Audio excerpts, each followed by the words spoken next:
ओम शांति 17/9/2025।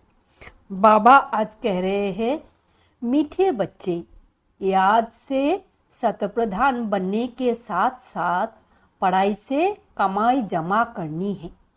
पढ़ाई के समय बुद्धि इधर उधर ना भागे। आज का प्रश्न है, तुम डबल अहिंसक अननोन वॉरियर्स की कौन सी विजय निश्चित है और क्यों? उत्तर है, तुम बच्चे जो माया पर जीत पाने का पुरुषार्थ कर रहे हो, तुम्हारा लक्ष्य है कि हम रावण से अपना राज्य लेकर ही छोड़ेंगे। यह भी ड्रामा में युक्ति रची हुई है। तुम्हारी विजय निश्चित है क्योंकि तुम्हारे साथ साक्षात परमपिता परमात्मा है। तुम योग बल से विजय पाते हो। मन मना भवों के महामंत्र से तुम्हें राजाई मिलती है। तुम आधा कल्प राज्य करेंगे। गीत है, मुखरा देख ले प्राणी। ओम शांति। मीठे मीठे बच्चे जब सामने बैठे रहते हैं तो समझते हैं, बराबर हमारा कोई साकर टीचर नहीं है। हमको पढ़ाने वाला ज्ञान का सागर बाबा है। यह तो पक्का निश्चय है, वो हमारा बाप भी है। जब पढ़ते हैं तो पढ़ाई पर अटेंशन रहता है। स्टूडेंट अपने स्कूल में बैठे होंगे तो टीचर याद आएगा, ना कि बाप, क्योंकि स्कूल में बैठे हैं। तुम भी जानते हो, बाबा टीचर भी है। नाम को तो नहीं पकड़ना है ना, ध्यान में रखना है। हम आत्मा है, बाप से सुन रहे हैं। यह तो कभी होता ही नहीं, ना सतयुग में ना कलयुग में होता है। सिर्फ एक ही बार संगम पर होता है। तुम अपने को आत्मा समझते हो। हमारा बाप इस समय टीचर है क्योंकि पढ़ाते हैं। दोनों काम करने पड़ते हैं।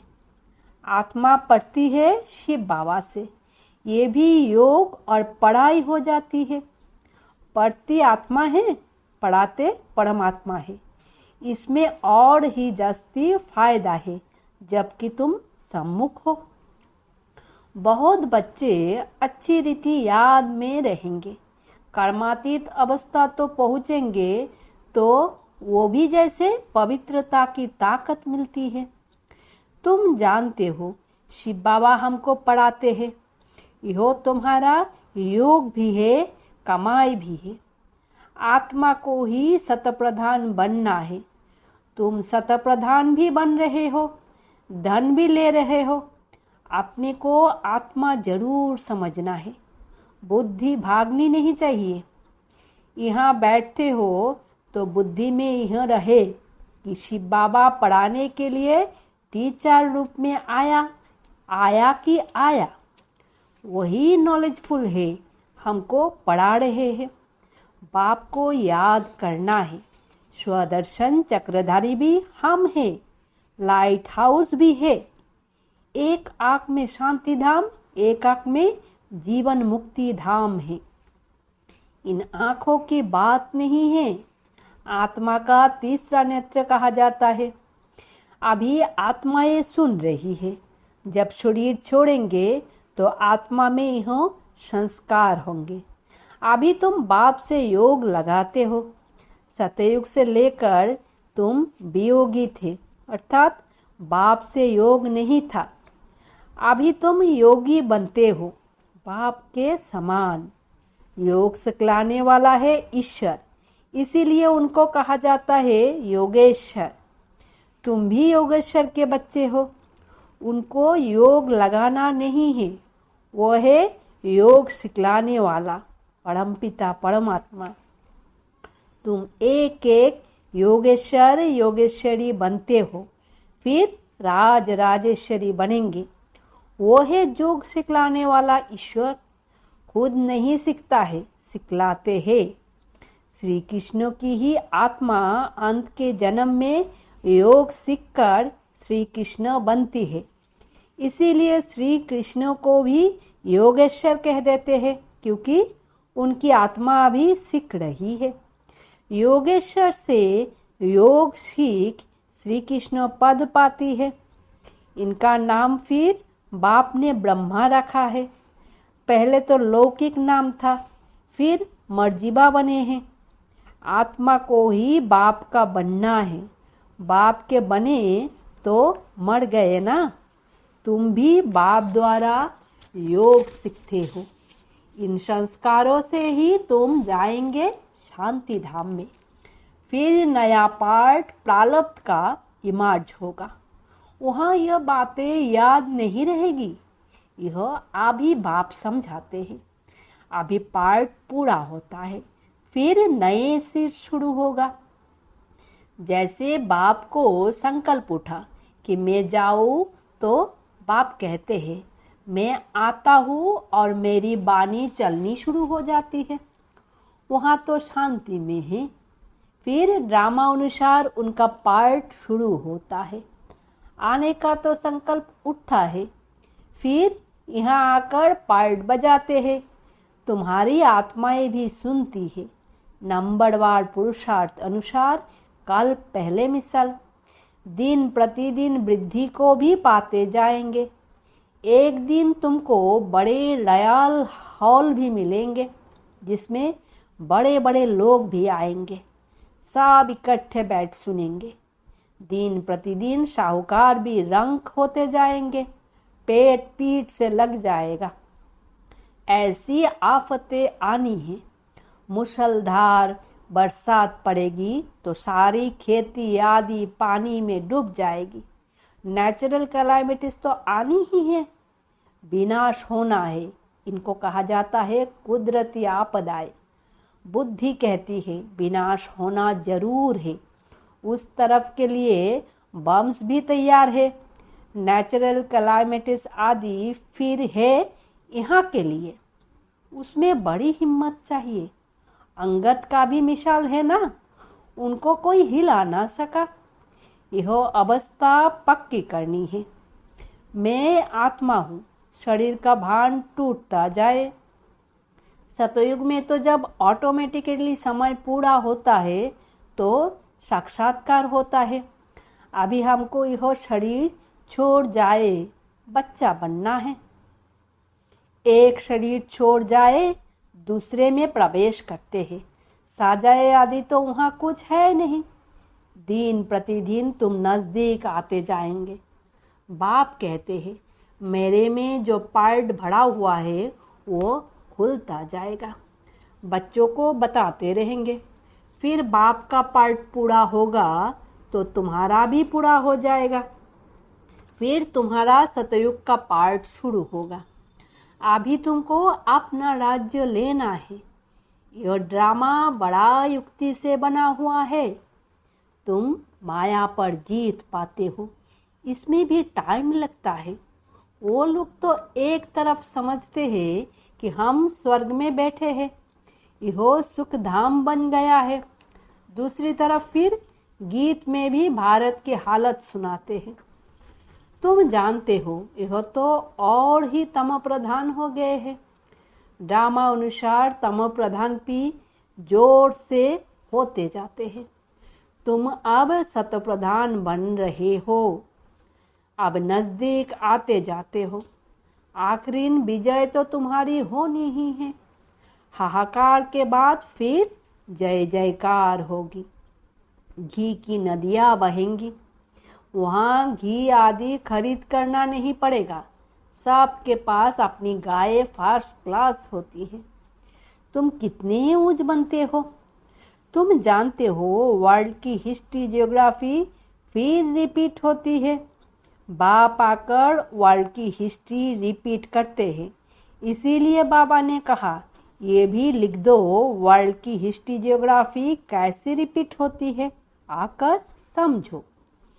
जो सेंसिबल होगा कहेगा अभी आयरन एज है तो जरूर गोल्डन एज रिपीट होगी। कोई तो कहेंगे सृष्टि का चक्र लाखों वर्ष का है, अभी कैसे रिपीट होगा। यहाँ सूर्यवंशी चंद्रवंशी की हिस्ट्री तो है नहीं।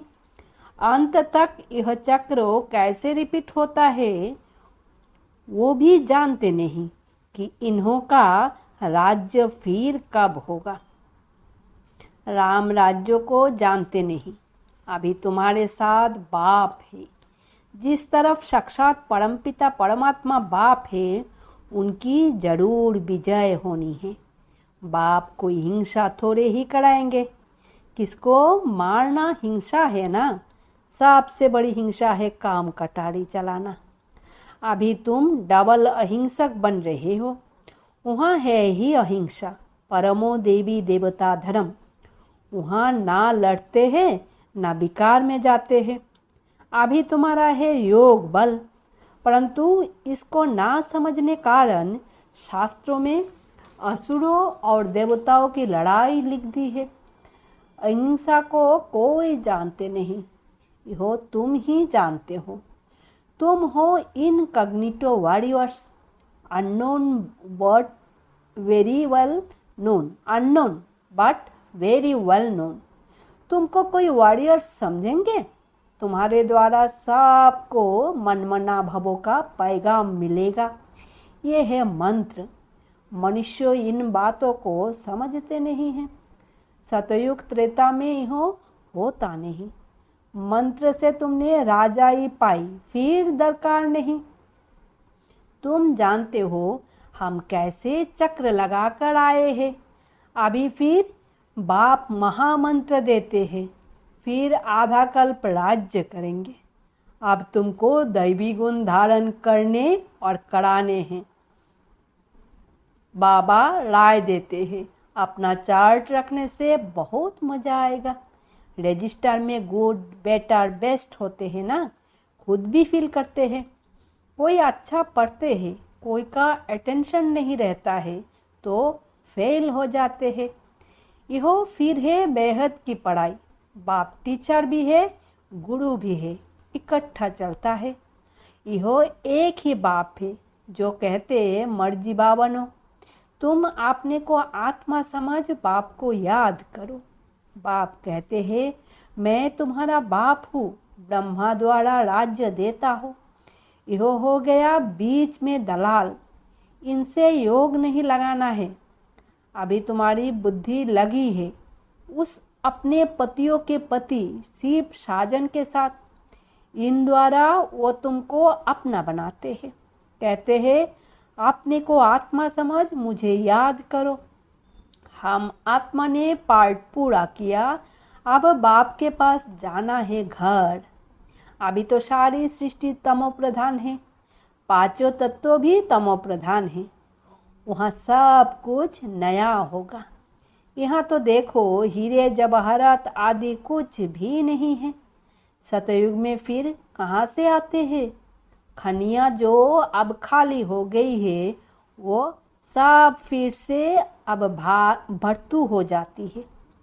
खनियों से खुद कर ले जाते हैं, खनियों से खुद कर ले आते हैं।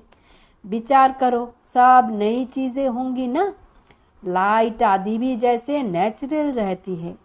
साइंस से यहाँ सीखते रहते हैं, वहाँ यह भी काम में आती है। हेलीकॉप्टर खड़े होंगे, बटन दबाया यह चला, कोई तकलीफ नहीं। वहाँ सब फुल प्रूफ होते हैं, कभी मशीन आदि खराब हो ना सके। घर में बैठे सेकंड में स्कूल में बाग घूमने फिरने पहुँचते हैं। प्रजा के लिए फिर उनसे कम होंगे। तुम्हारे लिए वो वहाँ सब सुख होते हैं। अकाले मृत्यु हो नहीं सकता।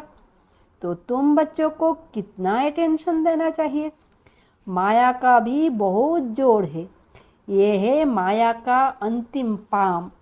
लड़ाई में देखो कितने मरते हैं। लड़ाई बंद होती ही नहीं। कहाँ इतनी सारी दुनिया, कहाँ सिर्फ एक ही स्वर्ग होगा। वहाँ ऐसे थोड़े ही कहेंगे गंगा पतित पावनी है।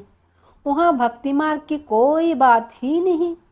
यहाँ गंगा में देखो सारे शहर का किचरा पड़ता रहता है। बॉम्बे का सारा किचरा सागर में बह जाता है। भक्ति में तुम बड़े बड़े मंदिर बनाते हो, हीरे जवाहरातों का तो सुख रहता है ना, पौना हिस्सा सुख है, बाकी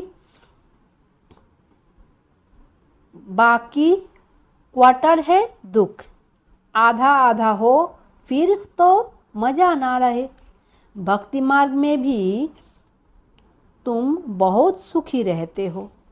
पीछे मंदिरों आदि को आए लूटते हैं। सतयुग में तुम कितने साहूकार थे। तो तुम बच्चों को बहुत खुशी होनी चाहिए। एम ऑब्जेक्ट तो सामने खड़ा है। माँ बाप की तो सर्टेन है। गाया जाता है, खुशी जैसी खुराक नहीं, योग से आयु बढ़ती है। अभी आत्मा को स्व का दर्शन हुआ है कि हम 84 का चक्र लगाते हैं, इतना पार्ट बजाते हैं।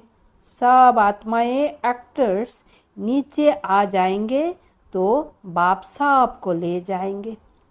शिव की बारात कहते हैं ना, यह सब तुम जानते हो। नंबरवार पुरुषार्थ अनुसार जितना तुम याद में रहेंगे उतना खुशी में रहेंगे। दिन प्रतिदिन फील करते रहेंगे, क्योंकि सिखलाने वाले तो वो बाप है ना, यह भी सिखाते रहते हैं। इनको अर्थात ब्रह्मा को पूछने की दरकार नहीं रहती। पूछते तो तुम हो, यह तो सुनते ही है। बाप रेस्पॉन्ड देते हैं और यह भी सुनते हैं। इनकी एक्टिविटी कितनी वंडरफुल है। यह भी याद में रहते हैं। फिर बच्चों को वर्णन कर सुनाते हैं। बाबा हमको खिलाते हैं, मैं आपको अपना रथ देता हूँ। सवारी करते हैं तो क्यों नहीं खिलाएंगे। यह ह्यूमन अश्व है, शिव बाबा का रथ हूँ। यह ख्यालात रहने से भी शिव बाबा की याद रहेगी। याद से ही फायदा है। भंडारे में भोजन बनाते हैं तो भी समझो हम शिव बाबा के बच्चे के लिए बनाते हैं। खुद भी शिव बाबा के बच्चे हैं तो ऐसे याद करने से भी फायदा ही है। सबसे जास्ती पद उनको मिलेगा जो याद में रह कर्मातीत अवस्था को पाते हैं और सर्विस भी करते हैं। यह बाबा भी बहुत सर्विस करते हैं ना, इनकी बेहद की सर्विस है। तुम हद की सर्विस करते हो। सर्विस से ही इनको भी पद मिलता है। शिव बाबा कहते ऐसे ऐसे करो, इनको भी राय देते हैं। तूफान तो बच्चों को आते हैं, सिवाय याद के कर्मेंद्रिय वर्ष होना मुश्किल है। याद से ही बेड़ा पार होना है। यह शिव बाबा कहते हैं या ब्रह्मा बाबा कहते हैं, यह समझना भी मुश्किल हो जाता है।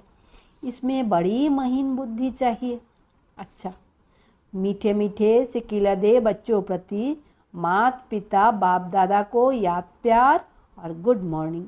रूहानी बाप की रूहानी बच्चों को नमस्ते। हम रूहानी बच्चों की रूहानी माता पिता बाप दादा को याद प्यार गुड मॉर्निंग और नमस्ते। धारणा के लिए मुख्य सार। पहला, इस समय पूरा पूरा मर्जीबा बनना है। पढ़ाई अच्छी तरह पढ़नी है। अपना चार्ट व रजिस्टर रखना है। याद में रहो, अपनी कर्मातीत अवस्था बनानी है। दूसरा, अंतिम विनाश के सीन देखने के लिए हिम्मतवान बनना है। मैं आत्मा हूँ। इस अभ्यास से शरीर का भान टूटता जाए। वरदान है, देहो भान का त्याग कर निक्रोधी बनने वाले निर्मांचित भवो। जो बच्चे देहोभान का त्याग करते हैं उन्हें कभी भी क्रोध नहीं आ सकता, क्योंकि क्रोध आने का दो कारण होते हैं। एक, जब कोई झूठी बात कहता है, और दूसरा जब कोई ग्लानि करता है। यही दो बातें क्रोध को जन्म देती है। ऐसी परिस्थिति में निर्माणचित के वरदान द्वारा अपकारी पर भी उपकार करो। गाली देने वालों को गले लगाओ, निंदा करने वालों को सच्चा मित्र मानो, तब कहेंगे कमाल। जब ऐसा परिवर्तन दिखाओ तब विश्व के आगे प्रसिद्ध होंगे। स्लोगान, मौज का अनुभव करने के लिए माया की अधीनता को छोड़ स्वतंत्र बनो। अव्यक्त इशारे। अब लगन की अग्नि को प्रज्वलित कर योग का ज्वाला रूप बनाओ। अभी ज्वालामुखी बन आसुरी संस्कार, आसुरी स्वभाव सब कुछ भस्म करो। जैसे देवियों के यादगार में दिखाते हैं कि ज्वाला से असुरों का संहार किया। असुर कोई व्यक्ति नहीं लेकिन आसुरी शक्तियों की खत्म किया। यह अभी आपकी ज्वाला स्वरूप स्थिति का यादगार है। अब ऐसी योग की ज्वाला प्रज्वलित करो जिसमें कलयुगी संस्कार जलकर भस्म हो जाए। ओम शांति।